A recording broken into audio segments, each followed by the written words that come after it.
x plus Y बराबर 4 पहला समीकरण, 5x प्लस 12y बराबर 13 दूसरा समीकरण। पहले x प्लस वाई बराबर 4 लिखना है पहले समीकरण को, उसके बाद आपको लिखना पड़ेगा, ये इसका प्रैक्टिस कर लीजिएगा। x के विभिन्न मानों के लिए x के y के संगत मान, इतना लिखने के बाद सारणी बनाएंगे। क्या करेंगे? इंक नहीं भरे हो लोग आज भी? ठीक है,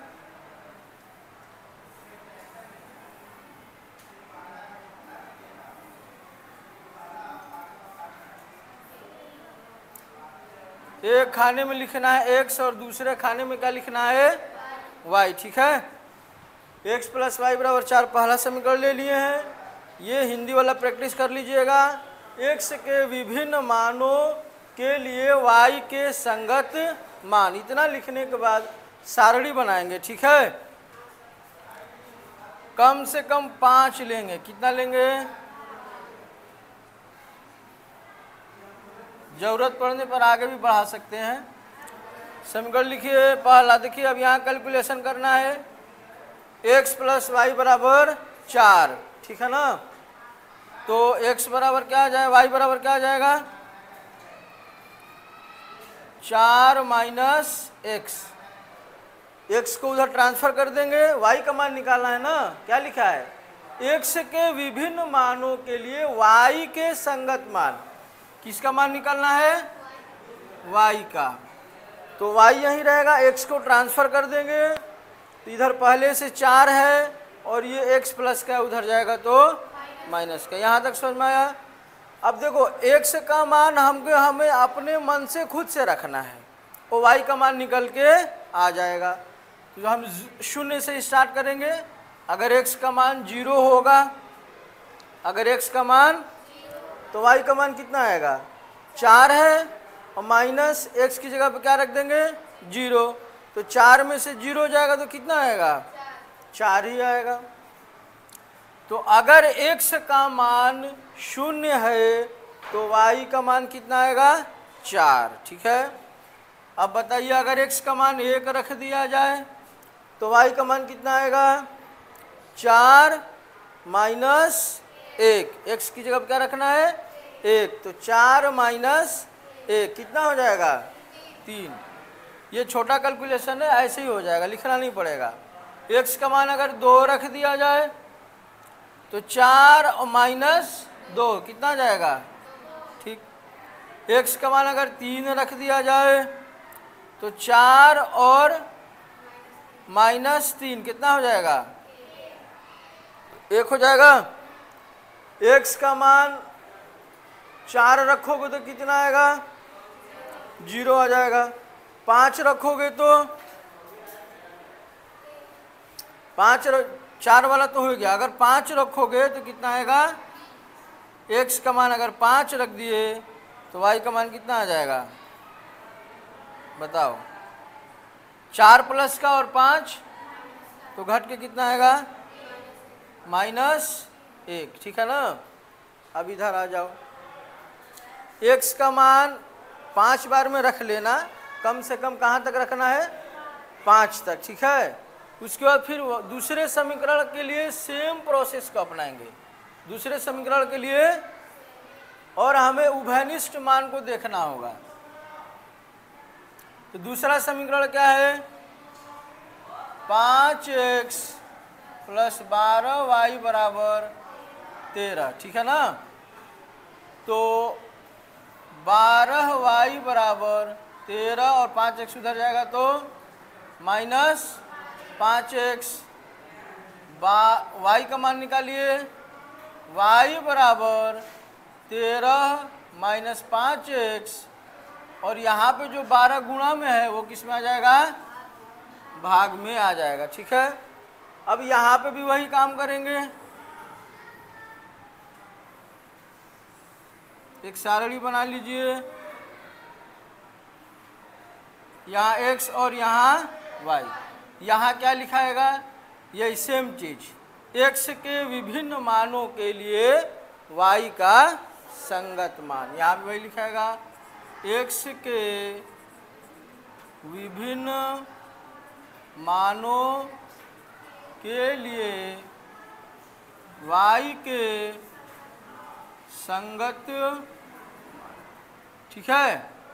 तो अब यहाँ भी क्या करना है, x का मान अपने मन से रखना है और y का मान जो आएगा उसको वहाँ पे लिख देना है। और चेक ये करना है कि दोनों में से कौन सा मान है जो उभयनिष्ठ है, जो दोनों में है। जैसे x का मान 0 आएगा, क्या रहेगा, तो y का मान क्या आएगा, अब कैलकुलेशन करना पड़ेगा। देखिए 13 हो गया, यहाँ पे x की जगह क्या रखना है, तो -5 और x की जगह पे 0 रखेंगे, तो 5 गुणे 0 कितना हो जाएगा, 0। तो 13 y बराबर 13 - 5 गुणे 1 बटा में 13 - 5 कम्मा बटा में 12, 13 में से 5 गया 8 बटा में 12। यहाँ 0 हो जाएगा ना जी, 5 में 0 का गुणा होगा तो कितना हो जाएगा, 13 में से 0 जाएगा तो 13 ना आएगा। यहाँ कितना मान आएगा, 13 बटा में 12। और यहाँ मान कितना आएगा, 4 दूना और 4 तिहाई 12, 2 बटा में 3। 2 रखोगे तो बताओ, अगर x का मान क्या रखोगे, 2, डायरेक्ट करना, 13 हो जाएगा -5 दूना के 10, तो क्या हो जाएगा 13 - 10 बटा में, तो 13 में से 10 गया 3 बटा में 1 बटा में 4, 3 चौके 12 होता है, 1 बटा में 4। 3 रखोगे तो बताओ क्या रखोगे, 3, तो y बराबर क्या आ जाएगा, 13 -5 तिहाई 15, 5 तिहाई 15, तो क्या हो जाएगा 13 - 15 बटा में 12। तो 13 में से 15 नहीं जाएगा तो 15 में से 13 जाएगा, माइनस का बटा में 12, कितना आ जाएगा 1 बटा में 6।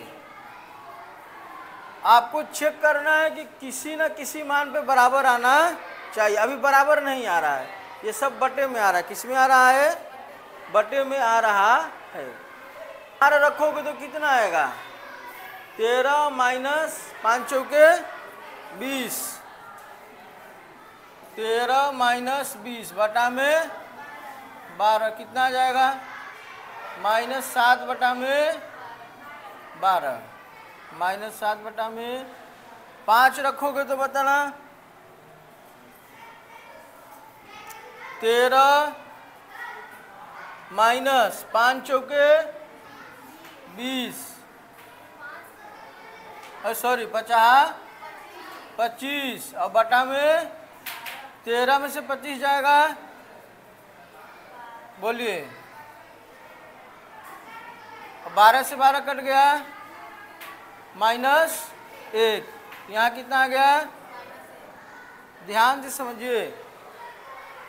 x का मान अगर 5 है, x का मान अगर, तो y का मान कितना आया है, यहाँ x का मान 5 है तो y का मान कितना आया है, दोनों में उभयनिष्ठ है ना, ये वाला दोनों में आ रहा है। x के मान अगर 5 है तो y का मान -1 आएगा। इसका मतलब ये हुआ कि इन दोनों समीकरण का जो हल है वो क्या है, 5 -1।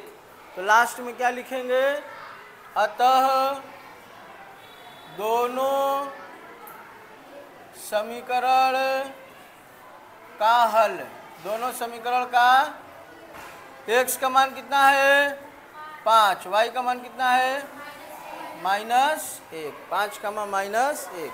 छाप लीजिए, प्रैक्टिस करिएगा तो आसान हो जाएगा, ठीक है। सब कुछ प्रैक्टिस के ऊपर है।